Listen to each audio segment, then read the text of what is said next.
Hello guys, সবাই কেমন আছো? এই গরমে ঠান্ডা হওয়ার জন্য চটপট বানিয়ে নিলাম আম পোড়া শরবত। তো দেখো আম পোড়া শরবতটা কীভাবে বানালাম। দেখতে পাচ্ছ একটা গামলার মধ্যে দুটো আম সিদ্ধ করতে দিয়ে দিয়েছি।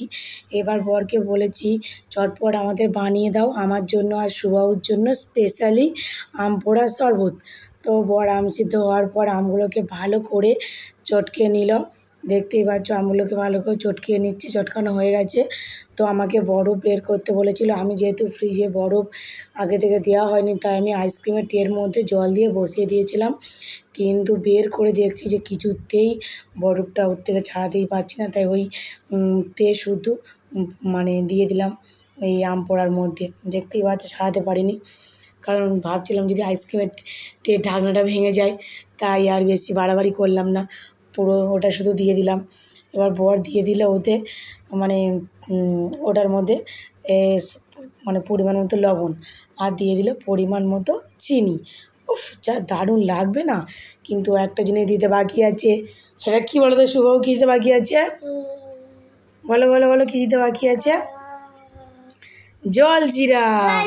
জলজিরা দিয়ে দিয়েছি। দেখো এখানে 3টে জলজিরা আছে, 3 জনের জন্য 3টে জলজিরা, 3টে জলজিরা দিয়ে দিয়েছি।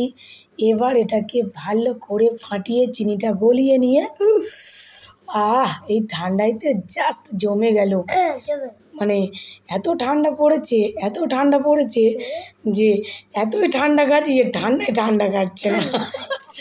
যাই হোক, বুঝতে পারছো গরম যা পড়েছে, তো এই গরমের মধ্যে আমরা ঠান্ডা ঠান্ডা আম পোড়া শরবত বানিয়ে খেয়ে নিলাম। চলো তোমাদেরকে দেখাই কি করে মানে আমাদের বানিয়ে দিল।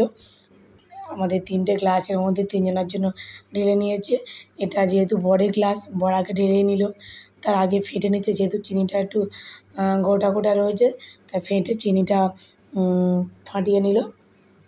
তো বন্ধুরা, তোমরাও এই গরমে চটপট বানিয়ে খাও আম পোড়া শরবত। খেতে জাস্ট ফাটাফাটি হয়েছে। আর তোমরাও যদি খেতে চাও তাহলে প্লিজ আমাকে কমেন্ট বক্সে কমেন্ট করো, আমি তোমার জন্য রেসিপিটা পাঠিয়ে দেবো। নাহলে আমাদের বাড়িতে চলে আসো, আমরা বানিয়ে খাইয়ে দেবো। তাই তো শুভবাবু? শুভবাবু হ্যাঁ বলেছে। টা টা বাই বাই।